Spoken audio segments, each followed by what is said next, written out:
तर मनोज जरांगे यांच्या दबाव तंत्राला ओबीसी समाज उत्तर देणार असं ओबीसीचे राष्ट्रीय महासंघाचे अध्यक्ष बबनराव तायवाडे यांनी म्हटलेलं आहे। ओबीसी समाजाने देखील मुंबईकडे कूच करण्याची पूर्वतयारी केली आहे।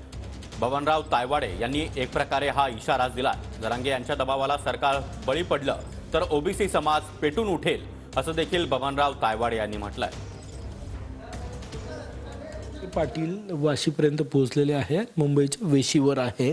सरकारवर दबाव निर्माण करण्यासाठी त्यांची मागणी आहे की ओबीसीतून आरक्षण हवं। तुमची काय भूमिका असणार आहे? नाही, आमची भूमिका फार स्पष्ट आहे की त्यांचा किती दबाव सरकारवर आणण्याचा प्रयत्न झाला तरी सरकारने ओबीसी समाजाला आणि ओबीसी संघटनांना जो शब्द दिलेला आहे की आम्ही सरकार मराठ्यांना आरक्षण देण्याकरता कटिबद्ध आहे, परंतु ओबीसीच्या आरक्षणाला धक्का न लावता ओबीसी मधनं आरक्षण देणार नाही ही सरकारची भूमिका त्यांनी स्पष्ट केलेली आहे आणि सरसकट कुणब्यांचे प्रमाणपत्र सुद्धा देणार नाही। आता काय ओबीसी समोर काय पर्याय आहे आणि त्यांना घाईघाईत म्हणजे निर्णय हवा आहे, ते मुंबईत येत आहेत।